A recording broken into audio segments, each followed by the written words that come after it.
Assalamualaikum warahmatullahi wabarakatuh. Akhirnya malam ini kita ketemu lagi, tapi saya udah harus ngundang teman saya dan nanti tentunya narasumber yang bantuin kita ngomongin vaksin.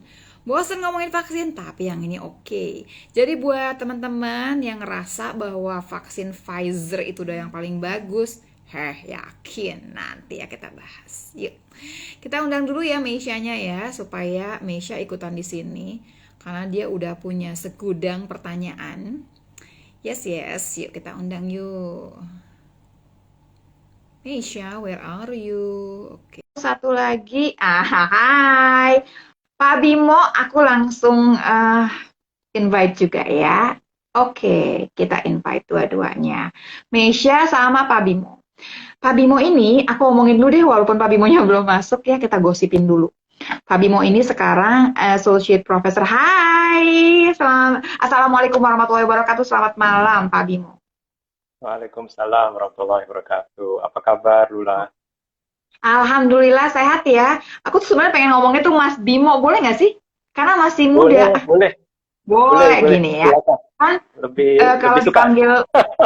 dipanggil Prof itu kan udah keseringan. Bosen dong gitu kan ya, Bosan. pastinya. Jadi ceritanya sekarang itu associate professor di University apa Putra Malaysia gitu ya. Ya betul, iya. Nah, jadi maksudnya di sana tuh kan ada yang nanya gitu. Jadi sebetulnya siapa sih? Dokter bukan? Bukan, aku bilang. Tiba-tiba di pandemi ini katanya ada virolog, ada epidemiolog yang banyak naik daun. Oh, oke. Oh, Meisha bilang aku join, yes, yes, yes. Ayo kita masuk ya. Sekalian ya supaya barengan karena nanti Meisha nih banyak pertanyaan titipan teman-temannya. Ayo Mei masuk Mei. Oke, yuk kita masuk barengan. Jadinya aku mesti cerita dulu siapa sih sebenarnya Mas Bimo ini, kenapa Mas Bimo tuh sampai aku undang gitu ya. Karena sempet aku nonton IG live barengan sama Dokter Ning. Dokter Ning dokter kesayangan aku sama Meisha. Nah, ya. Oh gitu. Orang yang kalau ngomongnya lempeng-lempeng aja, tapi berguna banget deh yang diomongin gitu ya. Nggak kebanyakan perintilannya. Tapi kemarin tuh ngerasanya masih banyak yang belum ditanyain sama dokter Ning. Dan dokter Ning itu memang ya kan dia dokter spesialis penyakit dalam. Nah ini dia nih, hai. Aisyah. Hai, selamat malam. Selamat malam, Assalamualaikum cantik. Nah, ini loh Mei, Mas Bimo ini. Profesor sih sosok banget ngomongin Mas Bimo, gak apa-apa lah, gak apa-apa ya. Jadi, Halo, Mesya, apa jadi kabar? kita nih, Hai, Prof, salam kenal. Salam kenal, nah, nah, Assalamualaikum. nah, Salam. Mas Bimo jangan kebaikan sama dia, ntar pertanyaannya banyak. Oh, jangan sedih ya nanti pertanyaannya Meja. Oke, kita nggak akan panjang lebar. Pokoknya pertama-tama kayak barangkali kita mesti jelasin sedikit mengenai eh, berapa banyak semua vaksin yang udah masuk di Indonesia sampai Sputnik kali ya. Sekilas aja Mas Betul. Bimo supaya semua ngerti bedanya apa sih sebenarnya gitu kan ya satu.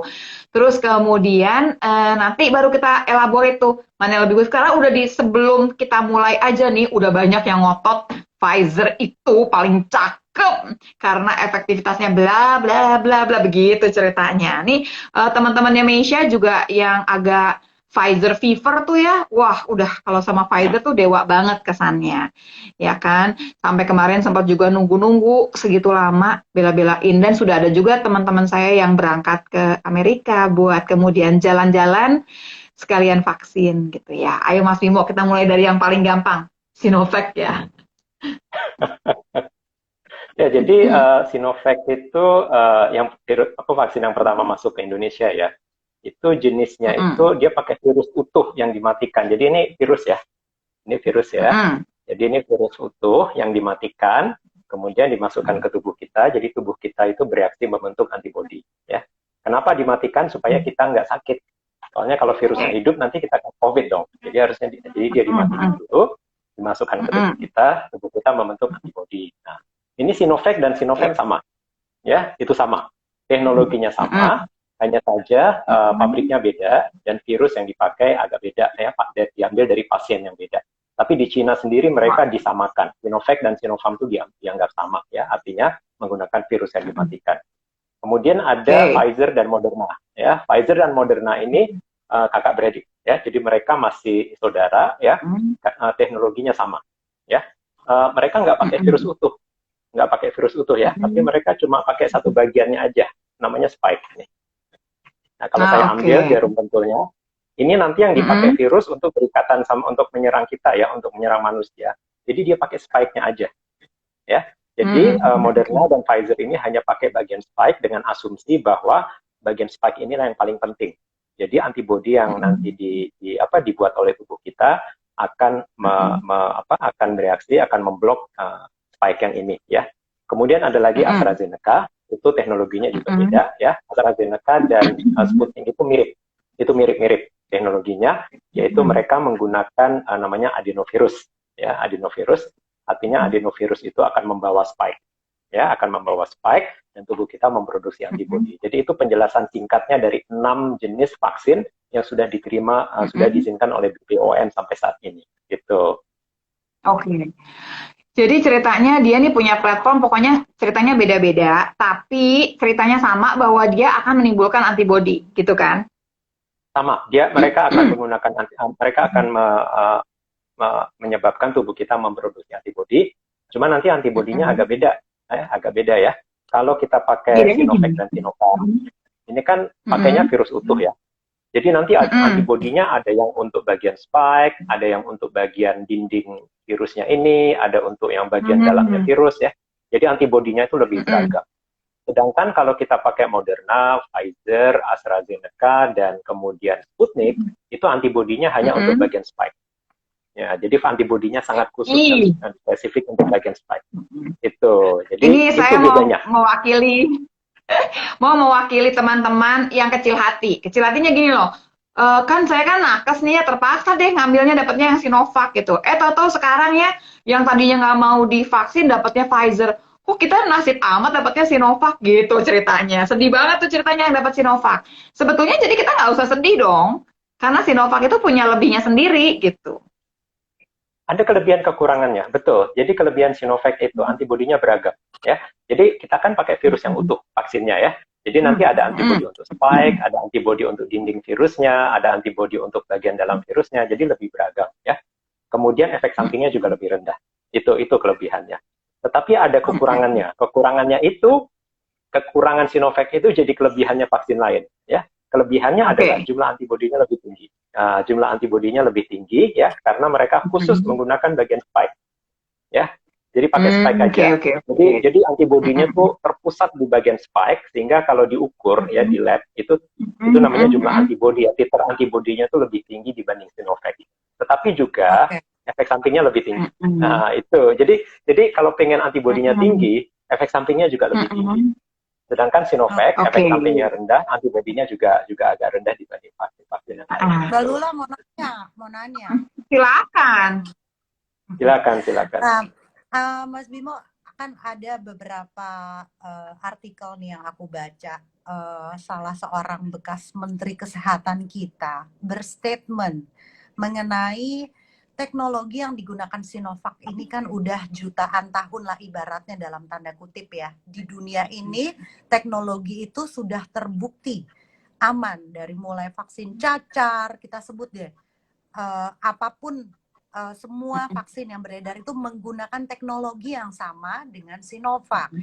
Nah, yang jadi pertanyaan ini adalah jadi statement itu jadi jadi big question buat aku pribadi. Kalau di luar Sinovac karena teknologi itu baru, kita kan baru 2 tahun gitu ya, baru 2 tahun pandemi ini, corona ini hadir gitu loh. Dan akhirnya ada teknologi vaksin yang baru gitu seperti yang tadi disebutkan Mas Bimo. Nah, kemungkinan untuk efek jangka panjangnya itu gitu ya, itu kan belum bisa dibuktikan seperti kita membuktikan teknologi Sinovac gitu loh.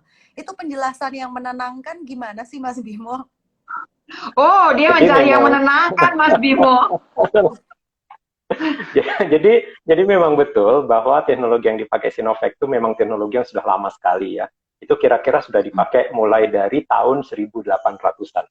1800-an itu memang vaksin-vaksin itu sudah menggunakan virus yang dimatikan. Ya. Dan memang teknologi yang digunakan oleh Pfizer, Moderna, kemudian AstraZeneca itu tergolong lebih baru dibanding teknologi yang lama ya. Untuk efek jangka panjangnya itu sebenarnya tidak perlu dikhawatirkan ya, karena semua vaksin yang sudah mendapat izin penggunaan ya, baik oleh badan regulator di Indonesia maupun oleh badan regulator di luar negeri seperti Amerika, itu sudah diamati efek jangka panjangnya minimal selama 2-3 bulan. Minimal, karena sebagian besar KIPI jangka panjang itu terjadi dalam waktu 6 minggu setelah injeksi. Sebagian besar terjadi 6 minggu. Jadi ketika FDA sudah di Amerika namanya FDA ya, BPOM-nya sudah mengamati selama 2 bulan, kemudian BPOM Indonesia mengamati selama 3 bulan, itu sebenarnya sudah lebih dari yang waktu yang diperlukan untuk mengamati KIPI jangka panjang. Ya, jadi memang kecuali dari ya silakan Mbak. Kecuali kalau sial ya dok, kecuali kalau sial ternyata ada KIPI yang lewat daripada 3 bulan. Nggak begitu, nggak usah takut. Pokoknya pada dasarnya sekarang kita ngerti KIPI yang berat-berat, yang bahaya itu di 6 minggu. Lewat dari situ udah tenang sebetulnya. Aku tuh pengen ngulik lebih jauh dari Sinovac ya. Kan Sinovac itu kan dia utuh nih ceritanya yang dari zaman dulu. Apakah kemudian kalau memang terlalu cepat untuk, maksudnya belum bisa dipastikan, apakah kemudian dia akan lebih kuat dari, maksudnya gini loh, kan kita udah ngerti nih banyak banget varian baru, bahwa nanti efektivitas akan turun, lama-lama udah nggak mempan lagi gitu ya. Tapi kan karena dimasukinnya itu utuh, apakah kemudian jadi lebih mempan nggak sih gitu? Saya tuh berharap, kalau yang dimasukinnya utuh tuh kita lebih banyak macam-macam nih ya antibodinya gitu, barangkali akan lebih kuat dia, lebih resisten terhadap macam-macam varian. Begitu nggak sih dok? Mas Bimo salah. Jadi dok langsung. Secara intuisi kelihatannya iya, tapi berdasarkan data-data yang kita miliki tidak. Ya, berdasarkan data-data kita miliki ternyata tidak seperti itu ya. Jadi dari data yang kita miliki sebenarnya kita tidak perlu terlalu khawatir dengan varian kalau kita sudah divaksin dengan vaksin apapun.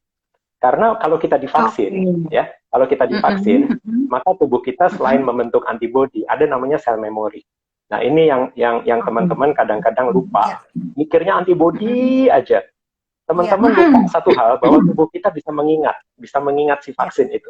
Sama seperti tubuh kita mengingat kalau kita terinfeksi virus atau bakteri, maka tubuh kita akan mengingat. Jadi nanti ketika antibodi kita turun, ya, ketika kita terinfeksi oleh virus yang sama, maka tubuh kita akan memproduksi kembali antibodi karena sel memori, karena tubuh kita bisa mengingat ya. Dan sel memori ini bagusnya adalah untuk informasi Lula sama Mesya ya. Sementara menunggu kita terinfeksi virus, sel memori ini juga bermutasi. Jadi virus bermutasi, menciptakan varian baru, sel memori kita juga bermutasi, menciptakan berbagai macam antibodi, beragam. Jadi nanti ketika varian baru masuk, kita kena, antibodi yang dilepaskan oleh sel memori juga beragam. Iya, juga beragam. Jadi sel memori kita itu juga nggak bodoh-bodoh. Pinter. Inilah keajaiban sel memori. Sel memori itu pinter. Jadi itulah kenapa kasus reinfeksi itu rendah sekali. Itu rendah. Ya, karena apa? Antibodi yang tercipta. Masya Allah, seneng ya. Kita tiba-tiba bahagia banget nih. Jadi sebetulnya kalau aku udah punya sel memori, jadi gini, kan kita pertanyaan jadi begini, semua yang punya sel memori itu berarti kan si sel memorinya pinter banget, dia juga ikutan bermutasi gitu kan. Jadi kita nggak usah takut begitu nanti masuk nih sesuatu, dia udah siap lah ceritanya.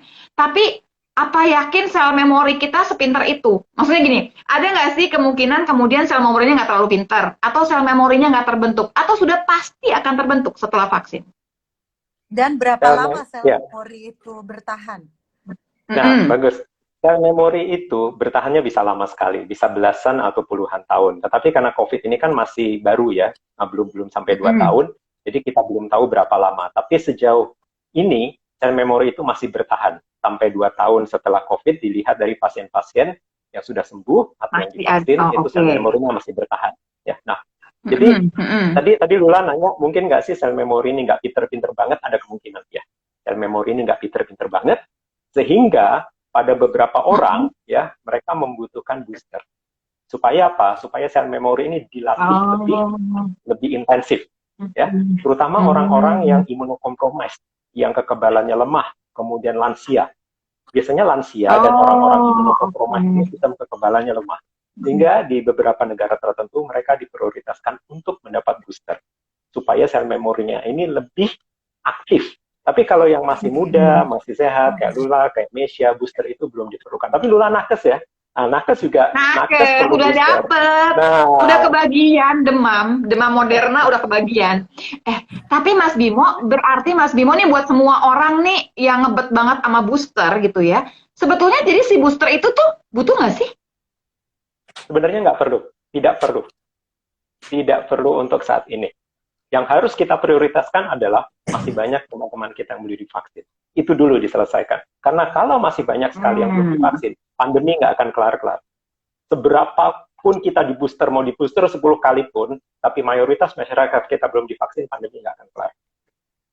Jadi untuk yang masih sehat, ya, kayak Mesya, booster itu sebenarnya belum perlu. Iya, karena yang dikejar herd immunity itu ya, kekebalan kelompok itu ya, Mas ya. Iya. Semua harus punya sel memori sekarang. Karena yang akan melindungi kita itu sel memori. Semua harus diberikan sel memori dengan melalui vaksinasi. Ini kita mesti ngasih garis bawah yang jelas nih, di highlight banget ya, karena memang ada grup yang vaksin mania gitu ya, yang udah maksudnya udah ngejar banget untuk booster.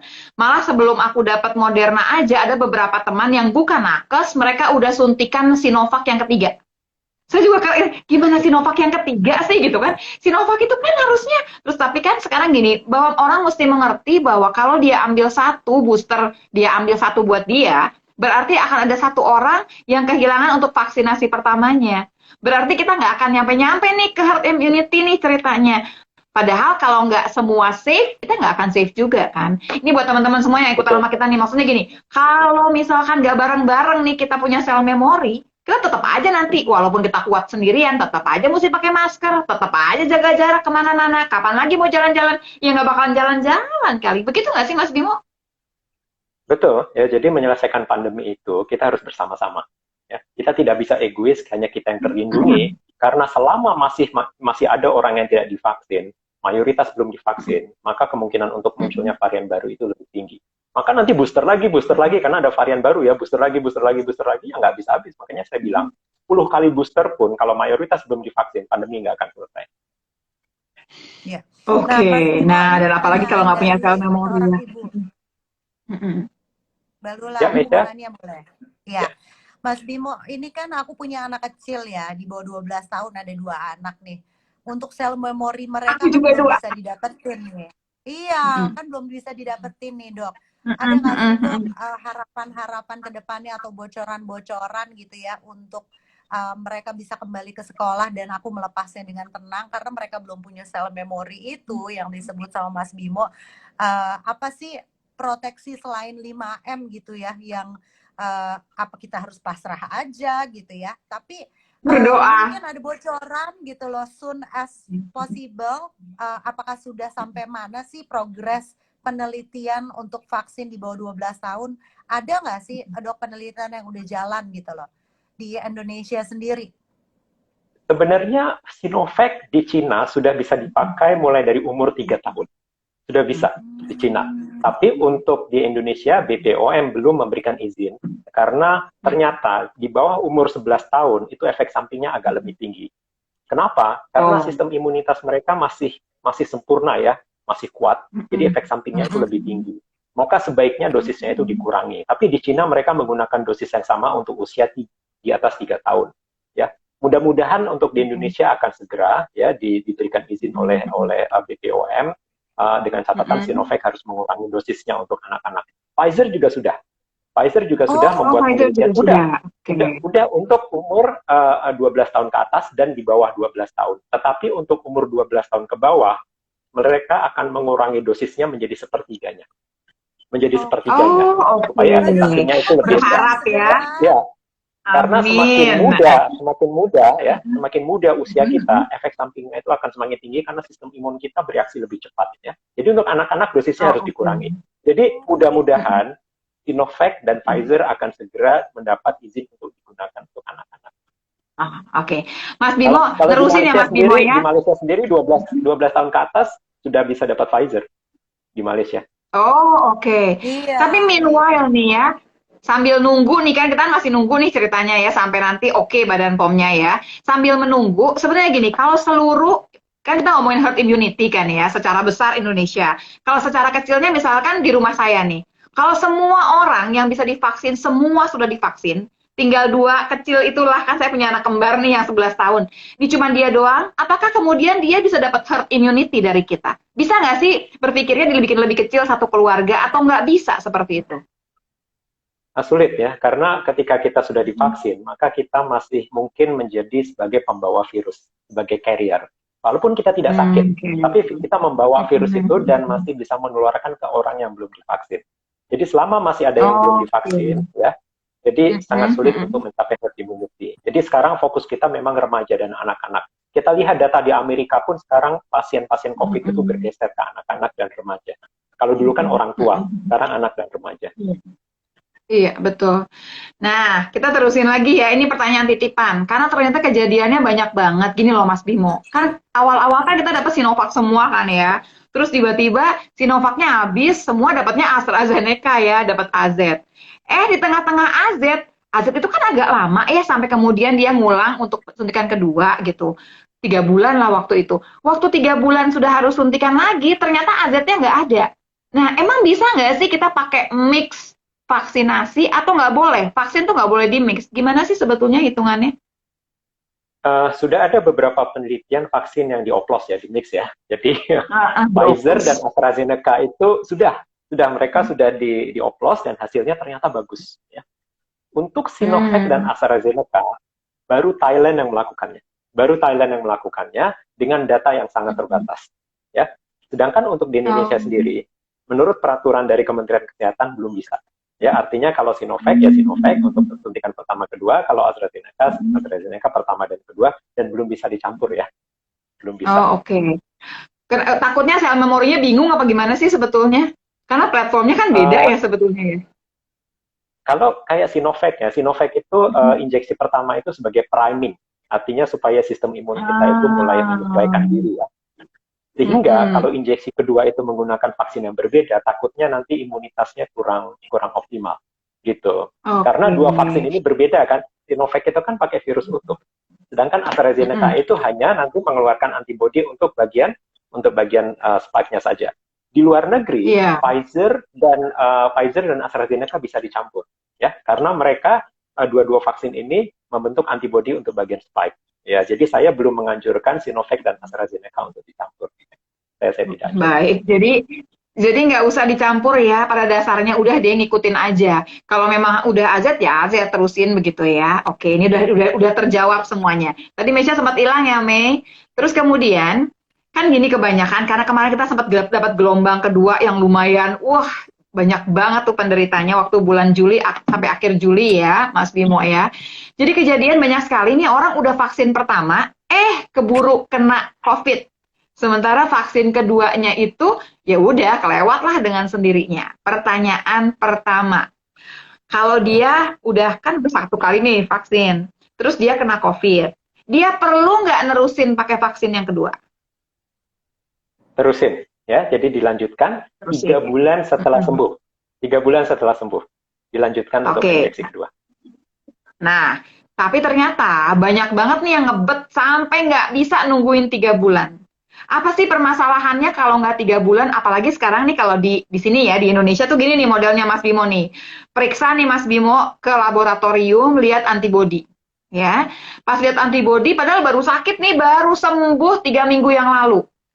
Harusnya kan orang lain 250, di atas 250. Pas dia periksa dia cuma 13. Langsung ngotot ambil vaksinasi yang kedua. Karena antibodinya tinggal 13. Alasannya tuh itu. Tanpa nunggu 3 bulan. Ceritanya apa sih kalau kita nggak nunggu 3 bulan? Sebenarnya secara imunologi nggak apa-apa. Ya, di Malaysia sendiri tidak ada kewajiban untuk menunggu 3 bulan. Dulu iya. Tetapi setelah dikaji lagi, secara imunologi tidak masalah, maka di Malaysia tidak perlu menunggu 3 bulan. Setelah sembuh bisa langsung mendapat vaksin ya. Nah, kenapa di Indonesia masih harus menunggu 3 bulan? Karena kita mengutamakan orang-orang yang belum pernah terkena COVID, mereka yang tidak memiliki antibodi dan sel memori. Kita prioritaskan mereka. Sementara yang sudah pernah COVID, mereka dianggap sudah memiliki antibodi dan sel memori sehingga mereka bisa menunggu. Tapi sekali lagi sebenarnya secara imunologi nggak masalah untuk divaksin setelah. Nah, Mas Bimo, aku masih mau nanya lagi karena gini Mas Bimo, kan Mas Bimo mengatakan kita 2 kali divaksin itu sel memori kita udah ada. Waktu kita kena COVID kan sebetulnya datang juga kan, kenalan lagi kan sama si corona ini kan. Sebetulnya kalau kita udah vaksin sekali, terus kena COVID, kan udah 2 kali sebetulnya kita kenalan sama si corona sama si COVID ini. Kenapa masih mesti nambahin lagi sekali lagi sih? Ngotot loh saya. Kan harusnya udah dong gitu. Udah pinter dong Ya, ya. mestinya. Betul, betul. Yang Lula pikirkan itu sebenarnya betul, karena ada penelitian untuk orang-orang penyintas, mereka cukup divaksin sekali. Itu ada penelitiannya, ya. Tetapi Oh untuk di gitu. Indonesia, ya, tetap masih 2 kali. Tetap masih 2 kali. Karena apa? Karena ketika kita Hmm. terkena COVID, kita tidak tahu spektrumnya. Karena spektrum COVID itu kan Hmm. luas ya, mulai dari tidak Hmm. bergejala, bergejala Hmm. ringan, bergejala sedang, bergejala berat. Jadi Ah, antibodi yang ah. kita dapatkan dari COVID itu tidak terstandar. Ya, kalau gejalanya Hmm, berat gitu. sampai masuk ICU, antibodinya tinggi, sel memorinya kuat. Tapi kalau gejalanya Oh, ringan atau tidak gitu. bergejala, antibodinya Mm-mm. sedikit, sel memorinya juga lemah. Sehingga sangat dianjurkan mereka Mm-mm. penyintas COVID untuk tetap divaksin. Gitu. Tapi memang ada beberapa penelitian Mm. penyintas itu cukup divaksin sekali saja. Memang ada penelitian seperti itu. Mm-mm. Oh, ternyata udah lebih aman ya, lebih tenang rasanya. Emangnya Mas Bimo ini membawa ketenangan lahir batin ya nggak sih? Mana adem kayaknya mukanya ya. Oke. Sekali Meja aja. ada pertanyaan lagi sebelum Eh, aku nambahin lagi. Kalau misalnya dok, Mas Bimo, ada orang yang udah vaksin booster pertama, tahu-tahu yang kedua tuh jenisnya beda gitu loh. Biasanya kan yang ketiga yang boleh beda gitu kan. Tapi kalau yang pertama ke yang dua itu karena stoknya udah habis itu nggak apa-apa kan? Eh, memang ada kasus-kasus pertama dan kedua itu beda. Kalau memang sudah terlanjur ya nggak apa-apa ya, sudah Tapi terlanjur nggak apa-apa. sebenarnya boleh dok. Soalnya ada Eh, temanku nih ya, aku nggak sebutin namanya. Dia tuh ya, ya. mau luar Sebutin negeri ke dong, Amerika. sebutin. Nggak usah, jangan rumpi deh. Nah, Jadi temanku itu sengaja banget. Jadi dia tuh nggak tahu kalau ternyata Pfizer tuh udah masuk Indonesia. Jadi dia dia sudah merencanakan jauh-jauh hari gitu kan, mau ke Amerika untuk hanya mendapatkan Pfizer atau Moderna. Dia nggak tahu nih ternyata secepat ini di Indonesia datang. Terus akhirnya dia mau nggak mau harus vaksin Sinovac dulu 1 kali karena Amerika kan nerima walaupun vaksinnya belum lengkap. Ya. Berangkatlah ke Amerika hanya sebenarnya buat vaksin itu. Mas Bimo, ternyata banyak yang dilakukan oleh orang-orang Indonesia yang sengaja keluar negeri dan mereka ngincer ke Amerika untuk ngejar si Pfizer ini. Jadi mereka Sinovacnya cuma dapat sekali, sampai Amerika mereka vaksin lagi. Itu cheating, curang, jahat, atau sah-sah aja karena mereka punya duit? Ya, ya sebenarnya tidak ada hukum yang dilanggar ya. Tidak ada hukum yang dilanggar untuk mendapatkan vaksin dari negara manapun gitu. Jadi ya sebenarnya juga pemerintah juga nggak bisa boleh melarang sih. kan. Cuman ya buang duit aja. Orang sekarang Pfizer ada, Moderna ada, Sputnik sebentar lagi masuk. Kita malah lebih punya lebih banyak jenis vaksin di Indonesia dibanding Amerika. Amerika cuma ada Pfizer, Moderna, sama Johnson Johnson. Kita ada 6. Jadi sebenarnya ya tunggu aja di Indonesia. Nanti pasti dapat kok. Ada pilihannya, ada 6. Gitu. Oke. Nah, kan kita udah ngomongin nih segitu banyak. Jadi kebetulan nih ada teman-teman yang memang pokoknya ditahan-tahan deh, dia belum vaksin juga gitu ya. Sampai kemudian sekarang nih bisa vaksin. Nah, Mas Bimo, sekarang ini vaksin ya bisa milih. Maksudnya bisa milih begini kan katanya nggak bisa milih, tapi bisa milih karena kebetulan di satu tempat mereka nyediain mau yang mana. Saya punya Sinovac juga, saya punya Pfizer juga, saya punya Moderna juga. Jadi atau nggak gini, pilih tempat juga bisa. Kita tahu, tempat yang ini nyediainnya Moderna, tempat yang ini nyediainnya Pfizer. Nah, sebetulnya yang paling bagus kalau kita bisa milih, kita milih yang mana sih Mas Bimo? Bocoran dong. Nah, ya, kalau kita bisa milih, bisa milih, yang pertama adalah vaksin yang kita tidak alergi terhadap vaksin tersebut. Keamanan nomor 1. Efikasi itu nomor 2. Pertama keamanan. Tahunya bagaimana? Kita harus tahu kandungan vaksinnya. Harus tahu. Makanya semua orang ya harus tahu ada apa sih di dalam vaksin itu. Saya sudah sering sekali menjelaskan, bahkan di Instagram saya juga jelaskan kandungan setiap vaksin ya. Misalnya untuk orang yang alergi terhadap polyethylene glycol, ya, polyethylene glycol ada sekitar 7% populasi dunia yang alergi terhadap polyethylene glycol. Mereka nggak bisa pakai Pfizer atau Moderna, mereka harus pakai vaksin lain, gitu. Jadi mana yang terbaik adalah yang pertama yang aman untuk kita, di mana kita tidak memunculkan reaksi alergi terhadap kandungan vaksin tersebut. Untuk efikasi nggak usah dipikirin. Semua vaksin yang sudah diizinkan oleh BPOM itu efektif. Dan semua efektif terhadap varian Delta. Keenam vaksin yang sudah diizinkan oleh BPOM, semua efektif terhadap varian Delta. Jadi kalau kita datang ke satu tempat, ada pilihan vaksin, kita tanya aja, ini kandungannya kandungannya apa. Ya, kalau kita punya alergi, ya kita hindari vaksin-vaksin yang mengandung kandungan yang menyebabkan alergi ke diri kita. Gitu. Tapi untuk orang-orang yang alergi terhadap beberapa jenis obat, nah itu biasanya gini, patokan saya gini, kalau kita alergi terhadap beberapa jenis obat, kita butuh pendampingan dokter. Butuh pendampingan dokter ya. Kalau kita ada alergi terhadap beberapa jenis obat, kita butuh pendampingan dokter ya. Kemudian misalnya kita tahu persis bahwa kita alergi terhadap PEG, polyethylene glycol, misalnya di masa lalu kita pernah minum obat yang mengandung polyethylene glycol, kemudian kita alergi, kita harus menghindari Pfizer dan Moderna. Itu jadi patokannya seperti itu. Mas Bimo, aku tuh ngebayangin ya, kita nih mau suntik ya, terus kita bilang sama orangnya yang mau nyuntik kita nih sama vaksinatornya, maaf ya Mbak, itu isinya apa? Udah dapat vaksin gratis aja rewel ya, langsung gitu pasti omongannya. Gini, saya terakhir juga emang ibu ngerti gitu. Ya kitanya sebagai orang yang disuntik yang harus mengedukasi diri. Mungkin yang nyuntikin juga nggak tahu kan, tugasnya hanya sebagai vaksinator kan. Tapi kitanya yang harus mengedukasi diri sendiri. Dan saya pikir ya para edukator kayak saya, kayak Dokter Ninggar itu kan sering sekali menjelaskan apa sih kandungan vaksin supaya kita lebih punya kesadaran bahwa vaksin ini tidak cocok untuk saya, vaksin ini tidak cocok untuk saya gitu. Iya, padahal udah disebutin berkali-kali. Mbak Lula, suamiku kan waktu pertama kan belum ada apa-apa kan, belum ada sama sekali, hanya Sinovac doang kan. Terus aku sempat nanya kan Mbak Lula gimana nih baby asam lambung gitu kan. Dia khawatir banget dengan KIPI ini ya, dan waktu itu kan belum ngomongin KIPI waktu awal-awal ya kan, belum terlalu teredukasi dengan baik masalah KIPI karena kita cuma pilihan tuh cuma Sinovac doang.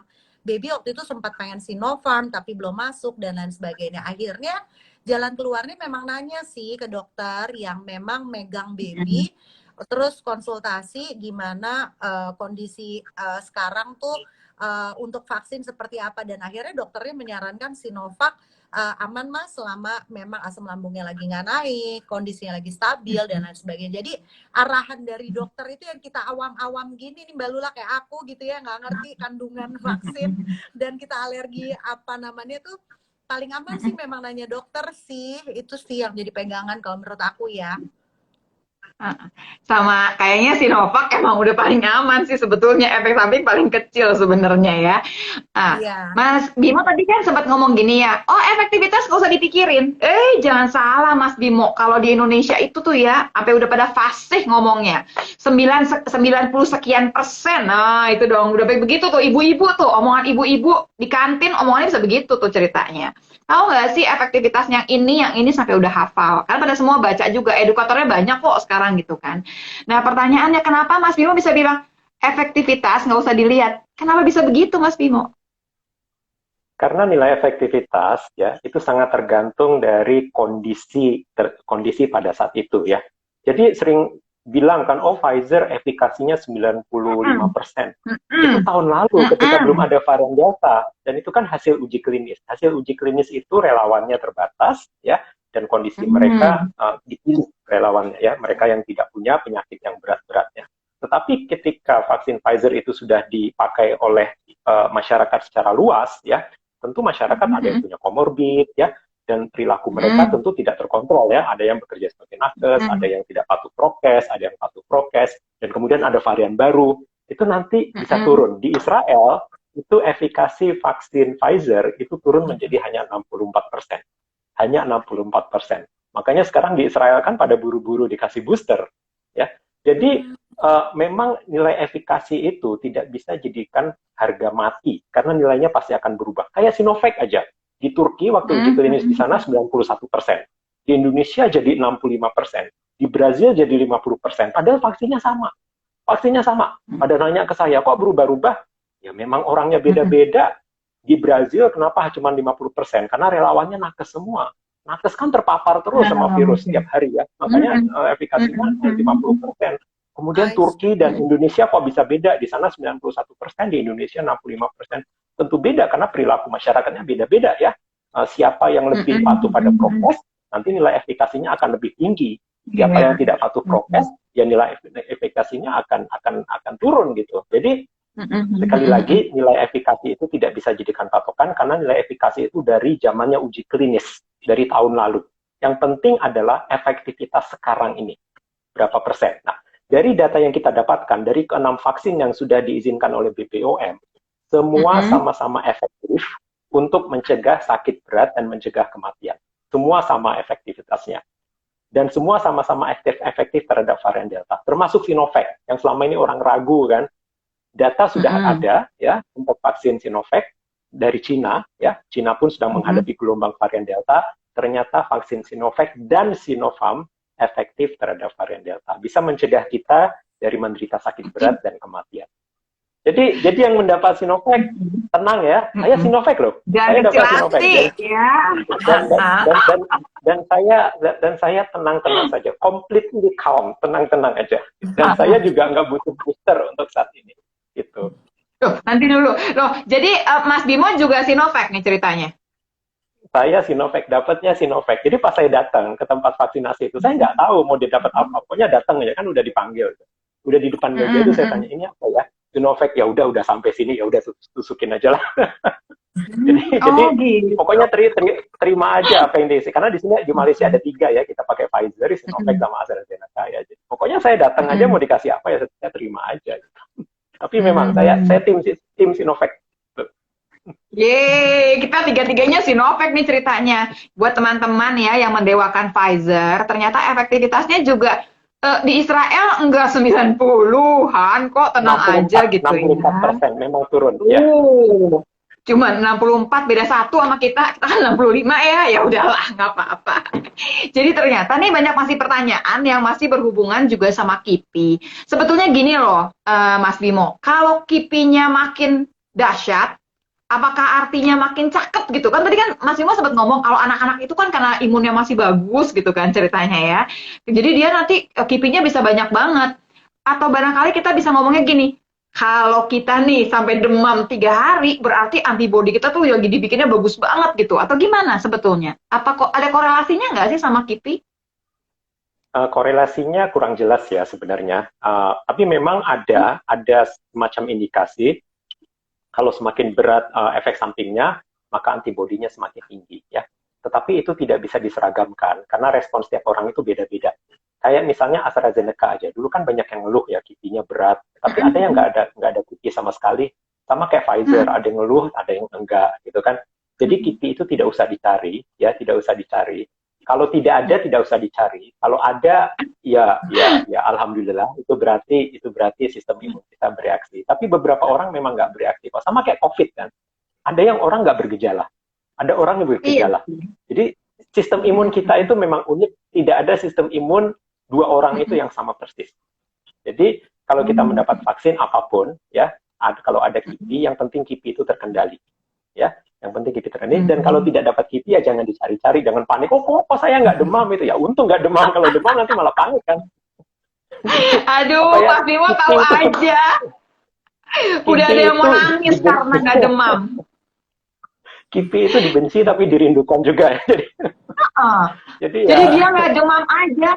Semua orang sampai diwawancara. Jadi teman saya tuh nakes loh padahal. Kan gini, semua orang itu ada demamnya. Hari kedua, pokoknya masuk 24 jam, mau ketemu 30 jam tuh, kita naiklah suhu gitu ya. Saya aja yang biasanya nggak kerasa naik juga gitu ya. Pokoknya udah sakit kepala. Tiba-tiba dia nggak kerasa apa-apa. Sedihnya. Dia bilang, kayaknya nih nggak ada efek nih kayaknya. Segitu-gitunya gitu ya, sampai nyariin KIPI.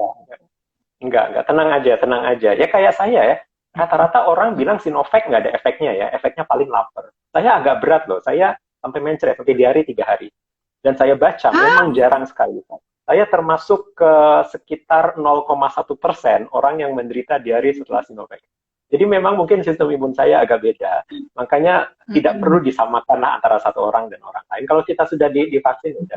Nggak usah dibanding-bandingin. Ini bukan rapot anak-anak, kayak rapot anak dibandingin. Anak lu dapat berapa, anak gua dapat. Ini vaksinasi. Nggak usah dibanding-bandingin. Setiap orang reaksi imunnya akan berbeda. Enggak. Jadi udah nih ya, ini banyak banget nih yang nanya mengenai KIPI nih. Maksudnya barangkali karena nggak ada KIPI-nya, semua pada stres. Nggak usah pakai stres, pokoknya nggak ada KIPI nggak masalah. Dan kita taunya dari mana sih dok bahwa sel memori kita cakep, terus dia memang akan bermutasi dengan baik. Itu ada tandanya nggak? Atau kita cuman ya udah nggak bisa beli kucing dalam karung, ya udah yang di dalam lah gitu ceritanya. Ya, untuk memastikannya satu-satunya ya kalau kita terinfeksi lagi atau kalau kita divaksin lagi, ya.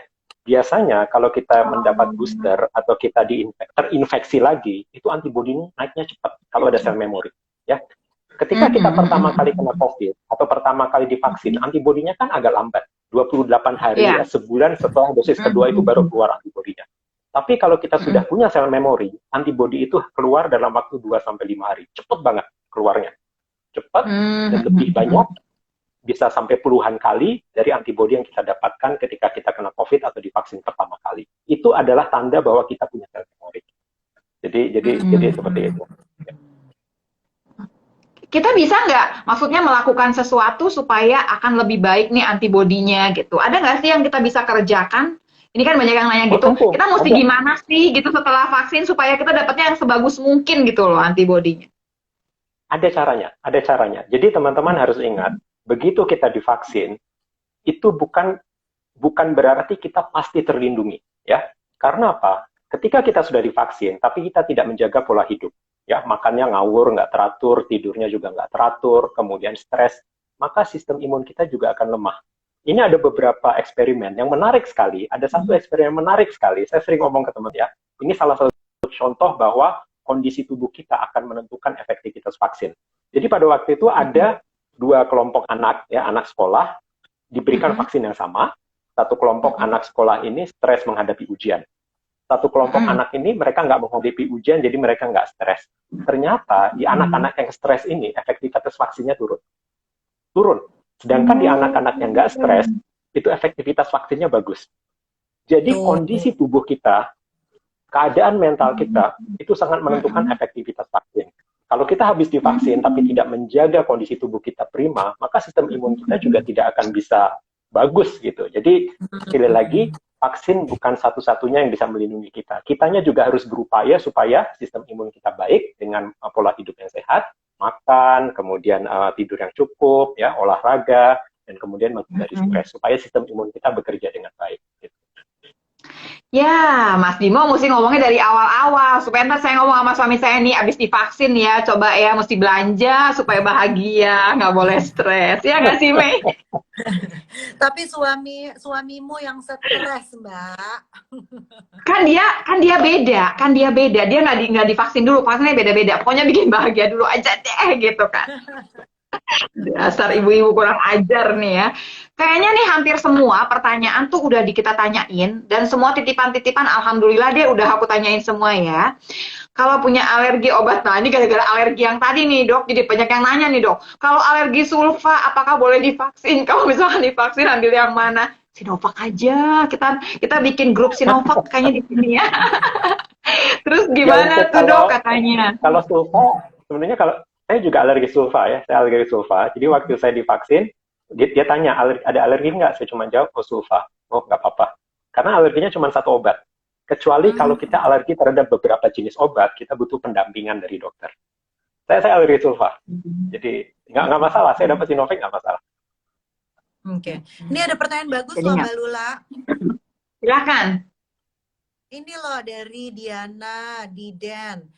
Prof, bagaimana sih cara memelihara sel memori supaya antibodi kita nantinya yang dihasilkan baik pada saat virus masuk? Memelihara sel memori supaya lebih baik. Memeliharanya satu aja, ya. Do everything that makes you happy. Yes. Kerjakan segala sesuatu yang membuat Anda happy.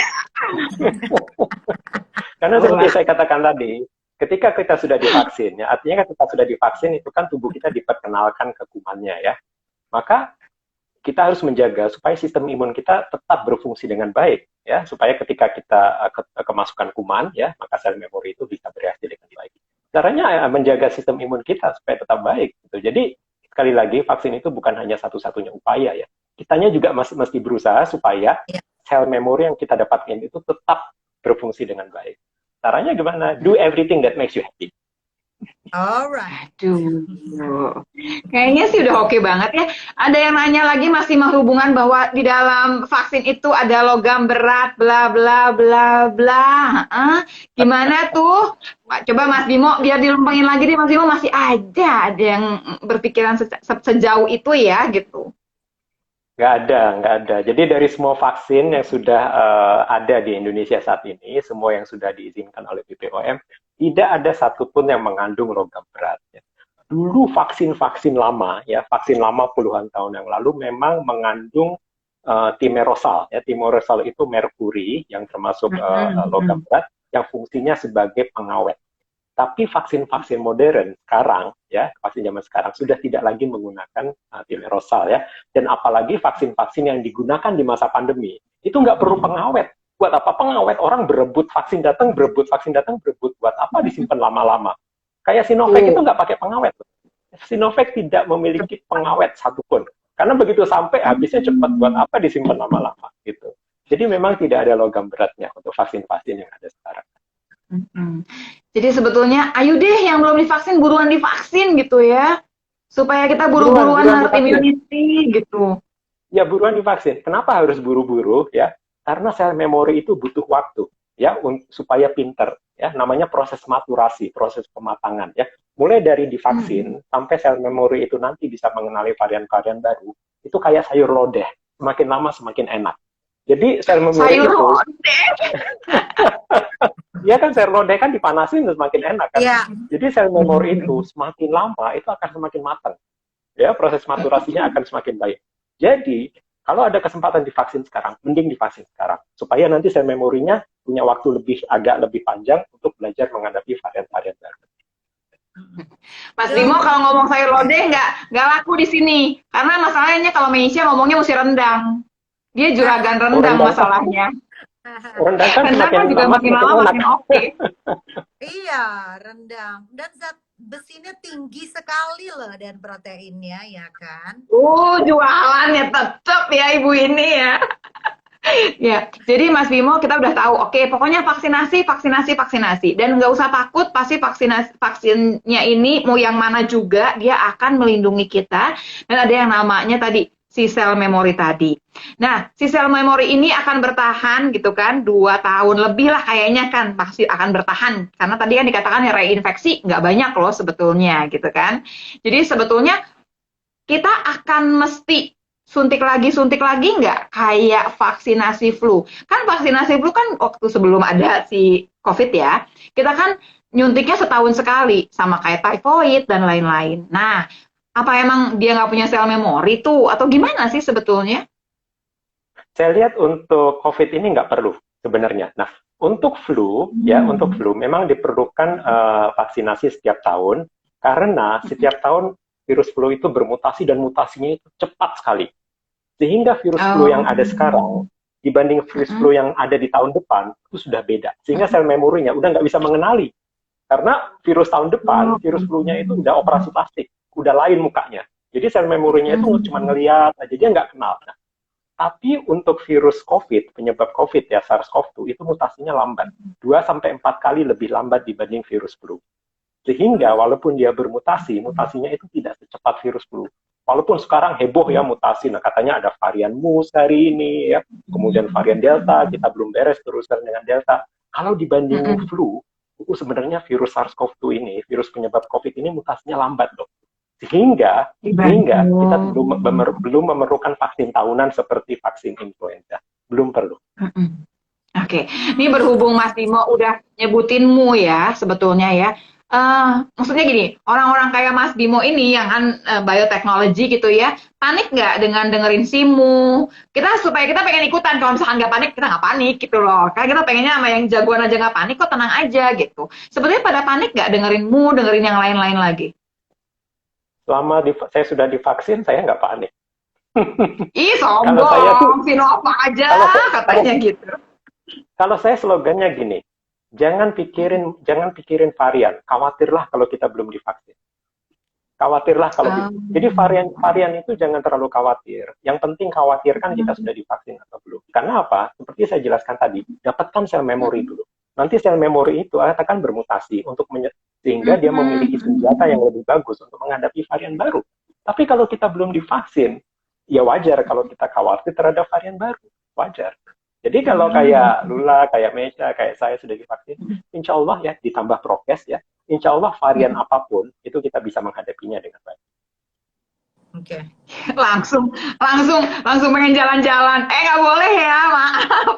Nggak boleh. Belum boleh, mau kemana juga belum boleh. Nggak juga, nggak tahu. Paling di depan aja di kompleks. Biasa kita tetanggaan nih, biar tahu aja ya Mas Bimo ya. Mei, masih ada pertanyaan sebelum kita di ujung. Biasanya kalau di ujung-ujung suka dimatikan, nggak asik nih kalau itu IG live ya. Ada lagi pertanyaan, Iya. Mei?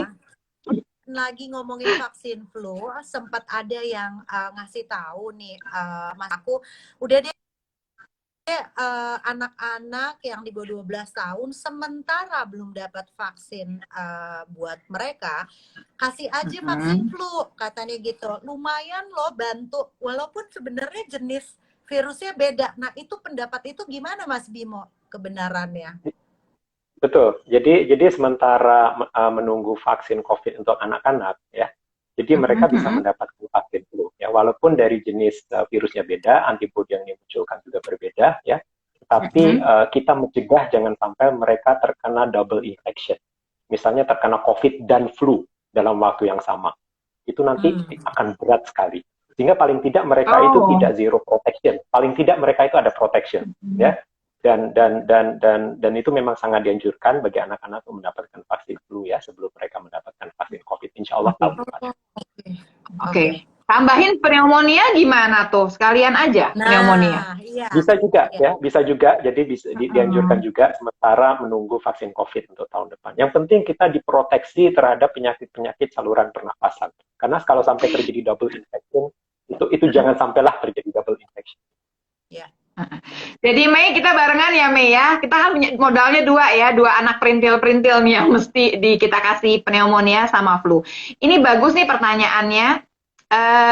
Banyak banget udah pertanyaannya, langsung banyak banget. Sabar ya, pelan-pelan ya. Tadi katanya tanyain dong sama Mas Bimo, tatap muka tuh gimana Mas Bimo? Pendapatnya Mas Bimo. Ini ada ibu-ibu yang kayaknya butuh keyakinan. Kita sebelum Mas Bimo, Mei pro apa enggak?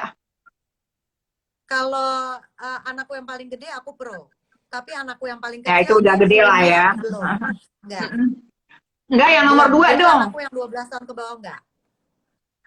Oke. Kalau aku juga enggak. Saya ibu-ibu Parno. Oke, kita cocok berdua ya. Mas Bimo, bapak-bapak Parno kah? Sampai sekarang saya belum mengizinkan anak saya untuk sekolah tatap muka ya. Selama seluruh guru belum divaksin, ya, semua guru harus divaksin. Semua guru harus divaksin. Dan mereka yang 12 tahun, ya, guru yang jaga kantin, ya, pegawai sekolah yang bersihin sekolah, kemudian supir bis sekolah, semua yang ada interaksi dengan anak-anak kita harus divaksin. Selama mereka tidak divaksin, saya belum bisa mengizinkan anak saya untuk sekolah. Cocok ya.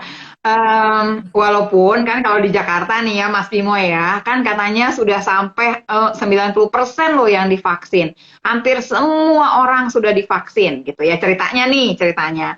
Tapi saya tetap aja sih nggak yakin gitu loh ya. Kalau maksud saya, kan saya nggak tahu, barangkali di antara anak-anak yang tatap muka itu ada yang keluarga anti vaksin. Mana tahu, kan kita nggak nanyain satu-satu kan dengan sendirinya. Dan si anak ini masih bisa bawa, anaknya barangkali OTG, tapi kan kita nggak tahu anak kita kuat apa enggak. Saya pokoknya, ibu-ibu Parno nggak apa-apa deh biarin. Saya udah ngobrol ini, sudah ngomong begini, udah ke semua deh, kemana-mana termasuk ke Pak Nadiem Makarim. Pak Nadiem sabar aja deh, nggak bakalan jadi bodoh kok tuh anak, tenang aja daripada ngotot buru-buru tetap muka gitu loh maksudnya. Sebetulnya apalagi kalau anak SD ya, anak SD apa sih yang diperiksa? Pokoknya bahasa Indonesia, matematika, sama IPA kan cuma 3, ya udah yang lain-lain gak usah belajar, 3 doang aja belajarnya. Namanya kurikulum daruratun, begitu kan ya mestinya ya. Tapi yang nggak tahu sih, banyak ibu-ibu yang udah ngebet anaknya biar sekolah dia biar nggak pusing gitu kayaknya. Tapi Mas Bimo kan nama kita semua cocok nih ya, jadi ya sudah deh kalau gitu ya. Teman-teman tuh, aduh kayaknya ibu-ibu sesuai sama kita banget, setuju, semuanya pada ngomong setuju loh Mas Bimo. Aduh Mas Bimo banyak banget yang cinta sama Mas Bimo hari ini, tambahannya Mas. Kita udah yakin sama vaksin, yang belum vaksin buruan vaksin, oke ya. Jadinya yang mau nanya lagi apa nih? Penyintas tapi belum vaksin, perlu takut nggak dok sama varian Delta?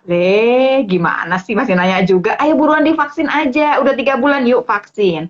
Kalau nggak nunggu 3 bulan juga nggak apa-apa, Bismillah aja gitu nggak apa-apa ya. Oke, semua udah dijawab ya satu-satu ya. Udah semua tuh ya. Dan kalau yang nanyanya tadi barangkali baru masuk ya, kita nanti dengerin lagi aja deh kita ulang. Karena banyak pertanyaan yang diulang lagi nih. Semua udah oke. Jadi kemudian yang mix juga nih banyak yang nanyain mix vaksin lagi nih ya, nggak masalah. Cuman sebetulnya sih bagusnya itu selesain dulu, baru kemudian boosternya. Kan boosternya nggak penting. Ya nggak apa-apa memang. Sebetulnya sih nggak pakai booster juga nggak apa-apa. Dan nakes itu kan karena ketemu terus sama COVID ya sebetulnya. Kalau enggak juga. Beberapa teman saya juga enggak karena barangkali ketakutan sama efek sampingnya Moderna yang bikin orang stres lah kan melihat efek sampingnya Moderna.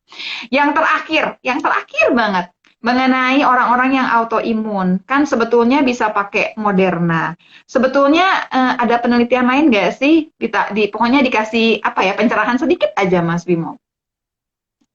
Yang untuk autoimun ini sebenarnya mereka ini penelitiannya juga belum terlalu banyak ya untuk penderita autoimun, dan selama uji klinis juga mereka ini tidak disertakan dalam uji klinis ya. Oleh karena itu untuk penderita autoimun itu sangat saya sarankan untuk berkonsultasi dengan dokter yang menghandle ya tuh untuk karena kondisi setiap orang kan beda ya, setiap orang beda, jadi tidak bisa disamaratakan. Mereka juga tidak terlibat dalam uji klinis ya. Jadi saya tidak bisa menggeneralisir yang sampai, oh kata Mas Bimo katanya boleh divaksin. Itu nggak bisa. Tolong konsultasikan dengan dokter masing-masing, karena penyakit autoimun kan beda-beda. Ada rheumatoid arthritis, ada multiple sclerosis, ada diabetes tipe 1 ya. Jadi autoimun yang mana, itu tentu penanganannya juga beda-beda gitu. Betul. Ini juga berlaku untuk yang komorbid ya. Kalau jangan nanya sama Mas Bimo, saya tuh punya ini, saya boleh nggak? Tapi nanya sama dokter yang merawat. Sebetulnya kita di sebelah mana sih gitu ya. Jadi intinya boleh apa enggak? Boleh, tapi jadi sekarang tuh dokter-dokter itu yang merawat sudah dapat surat, ada belangkonya. Pokoknya surat izin divaksin atau surat izin tidak boleh divaksin. Ditunda vaksinnya tuh begitu. Jadinya Bapak Ibu yang belum bisa vaksin tapi mesti jalan-jalan kemana-mana, bawa surat itu. Sekarang udah ada suratnya. Silahkan dicari ya. Oke. Kemudian masih banyak yang nanya. Pokoknya gini, harusnya kalau baru sembuh COVID 3 bulan, ya kan? Gitu hitungannya ya. Tapi kalau misalkan udah ngebet banget ya Bismillah aja deh, nggak apa-apa kok. Pokoknya makin banyak yang divaksin makin bagus. Kenapa? Karena hitungannya adalah kita sakitnya kita nggak tahu nih yang berat atau sedang atau ringan. Karena kalau ringan barangkali efek antibodinya nggak terlalu bagus, kata Mas Bimo. Itu bener ya Mas Bimo ya? Mas Bimo, betul. Udah di penghujung acara, tambahin dong apa nih supaya nih, take home message-nya nih, supaya semua nyampe di kepala tuh nggak lari kemana-mana buat kita semua. Yang pertama, kalau sudah bisa divaksin jangan ditunda ya, supaya kita sama-sama bisa mencapai herd immunity. Ya, walaupun sulit kita coba ya herd immunity sebanyak mungkin orang divaksin. Kemudian yang kedua, booster itu tidak perlu berebut untuk saat ini karena masih banyak nakes yang memang mereka setiap hari berinteraksi dengan pasien COVID, mereka belum mendapat booster ya. Kita masyarakat umum yang masih bisa bekerja di rumah atau yang tidak berinteraksi dengan pasien COVID sehari-hari, untuk saat ini belum butuh booster. Karena apa? Sel memori. Ya, jadi malam ini kita belajar sel memori itu sangat penting. Kita jangan hanya membicarakan antibodi. Antibodi pasti turun, tapi sel memori itu yang akan bertahan gitu. Karena namanya kenangan ya, kenangan itu pasti bertahan kan, akan lama kan, namanya memori kan.